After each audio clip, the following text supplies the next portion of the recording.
مولاي صل وسلم دائما أبدا على حبيبك خير الخلق كلهم نبوي سيرت سيد الكونين والثقلين محمد په دې خبرونه کې به تاسو ته د رسول الله صلی الله علیه وسلم د ژوند حالات په تفصیل سره وړاندې شي.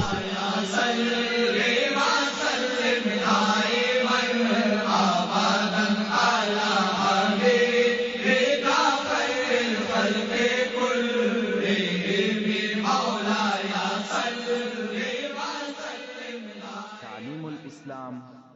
أعوذ بالله من الشيطان الرجيم. بسم الله الرحمن الرحيم. إن الحمد لله نحمده ونستعينه ونستغفره ونعوذ بالله من شرور أنفسنا وسيئات أعمالنا. من يهده الله فلا مضل له ومن يضلل فلا هادي له.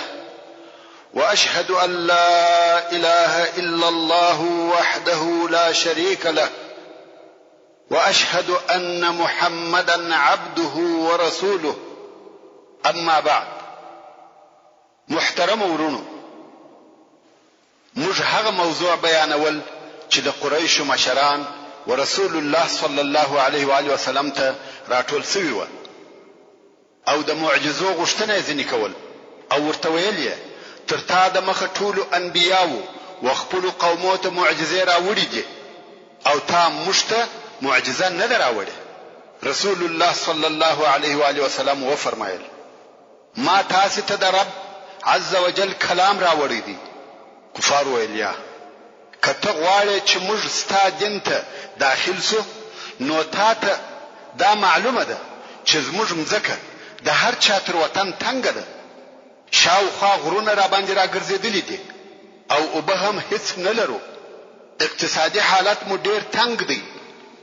نو دې د خپل هغه رب څخه وغواړه چې ته په دغه رسالت را لېږلی یې چې دغه غرونه را څخه لرې کړي او موږ ته داسې ولې او چینې وبهوي لکه د شام او عراق ولې چې د هغه په واسطه موږ ته باغونه، زراعت او واشش نسی او الله مغنیان کی نو موږ به هم ستاسو څخه یو فائدہ ووینو. رسول الله صلی الله علیه و آله وسلم وفرمایل دا د الله جل جلاله کار دی کې خوښه و دربې کی او کې نو خوښه نه درکوي. کفار ویل یا محمد داسې نه کیږي، کته دا نسې کولای، موږ ته زموږ مړه پلرونه او نیکان را ژوندي کړ، ښه دی چې موږ خپل پلرونه او نیکګان ووینو. او د هغو په جمله کې به قصي ابن کلاب هم وي. هغه یو صادق شیخ و چې موږ د هغه څخه ستا په باره کې پوښتنه وکړو چې دا ستا خبرې حق دي که باطل. رسول الله صلی الله علیه و آله وسلم وفرمایل مړي الله را ژوندي کوي، زه مړي نسم را ژوندي کولای. قریش ویل ګوره هیڅ نسې کولای، بیا هم ته وایې چې تا ته ملائکې راځي، موږ غواړو چې دغه ملائکې ووینو، ځانونه دې راښکاره کړي، د هغو په لیدلو به موږ ستا تصدیق وکړو. رسول الله صلی الله علیه و آله وسلم وفرمایل تاسې د ملائکو د لیدلو توان او طاقت نه لرئ او دا هم د الله جل جلاله کار دی. کې اراده و د ښکاره به کې او کې اراده نه و نسې لیدلی. کفار ویل یو کار دې هم ونه کړي او دا چې ته غواړې چې موږ ستا متابعت وکړو، حال دا چې ته غریب یې، خلق د غریبانو متابعت نه کوي. نو که ته غواړې چې موږ ستا متابعت وکړو د خپل رب څخه وغواړه چې باغونه او قصرونه، مریان او مالونه درکړي. کم وخت چې ته غني سوې بیا حق لرې چې خلق ستا متابعت وکړي.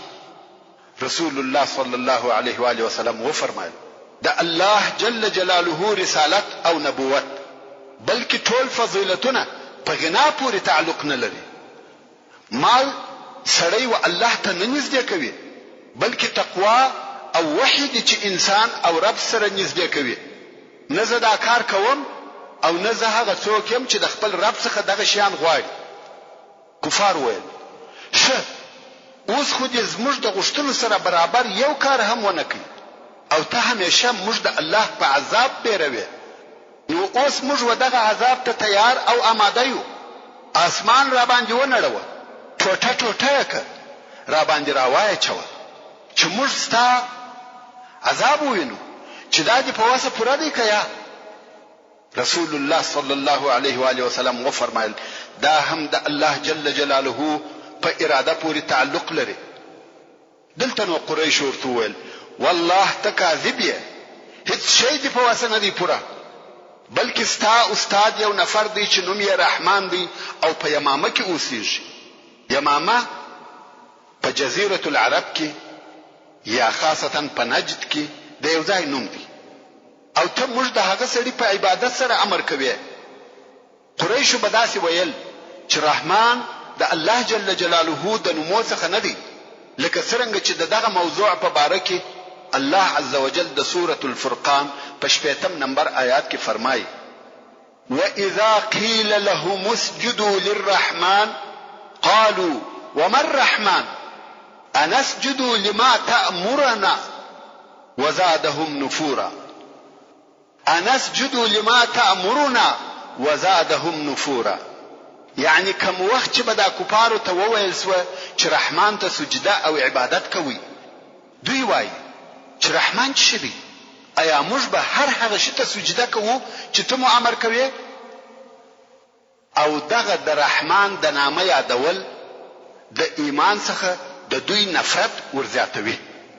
نو قریش ویل دغه د یمامې سړی چې نوم یې رحمان دی او تا ته تعلیم کوي او ته موږ د هغه په عبادت سره امر کوي، په والله موږ به هیڅ کله پر رحمان ایمان را نه وړو. دغه خبرو په آخر کې عبد الله ابن ابي اميه ابن مغيره چې د قریشو د مشرانو څخه وو ولاړ سو او ویل یا محمد هغه ټول شیان چې موږ درته وویل و هغه ټول ته عاجز سوی، هیڅ شی دی ونه کوي، زه خو ایمان نه در باندې راوړم. که څه هم ودی وینم چې په هوا الوتی او په دغه هوا کې اسمان ته ورسېږي او د اسمان څخه یو کتاب در سره راوړي او زه دغه کتاب په خپل لاس کې هم ونیسم، بیا هم ایمان نه در باندې راوړم او وایم چې ته ساحر یې. رسول الله صلی الله علیه و آله وسلم هیڅ نه وایي. آیا دغه خبرې جواب لري؟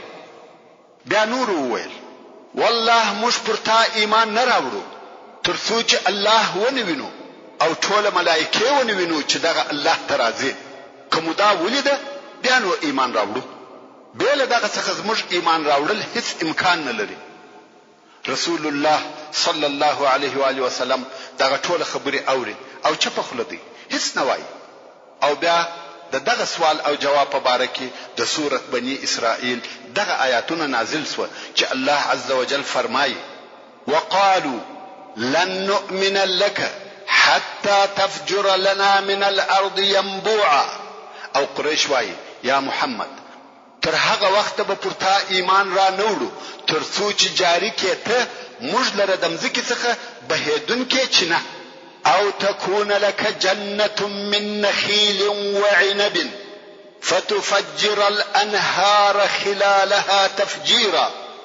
یا وی تعالی یو باغ د خرماو او انګورو او وبهوي ته په دا باغ کې ولې په بهولو سره او تسقط السماء كما زعمت علينا كسفا. یا راواچوي پر موږ باندې اسمان ټوټه ټوټه لکه څنګه چې ته ګمان کوي. او تأتي بالله والملائكة قبيلا.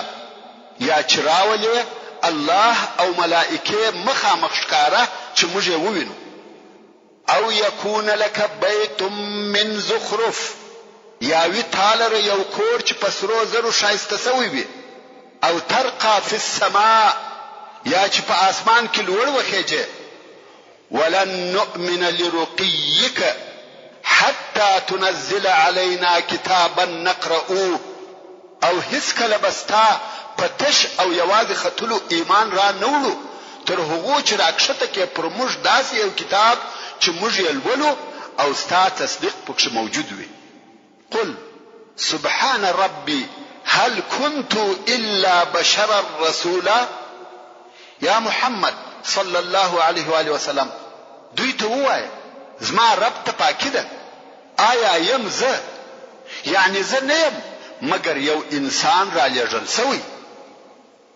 او بیا هم په دغه باره کې نور آیاتونه نازل سوه کوم چې الله عز وجل په سورة الانعام کې فرمایي لو نزلنا عليك كتابا في قرطاس فلمسوه بأيديهم لقال الذين كفروا إن هذا إلا سحر مبين. او کموش پر تالیکل سوی کتاب په کاغذ کې نازل کړی وای او بیا دوی دغه کتاب په خپل لاسو مسح کړی وای نو خامخا به هغو کسانو چې کافران سوي دي ویلای چې دا نه دي مگر ښکاره معلومدار سحر.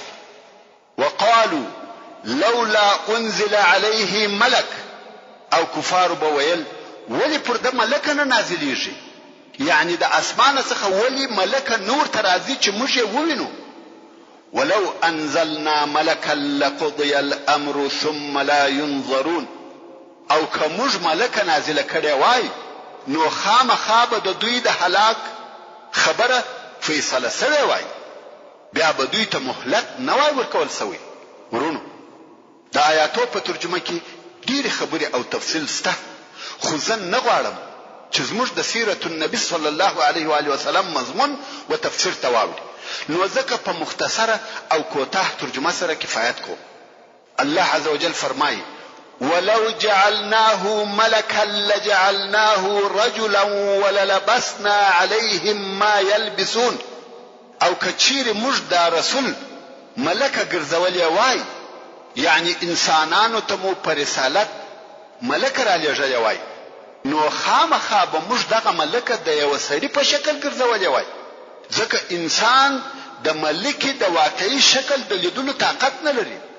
نو که ملکه د سړي په شکل سوی وای نو خامخا به موږ دوی په شک او شبهه کې اچولي وای لکه دغه اوس چې دوی پکښې پراته دي.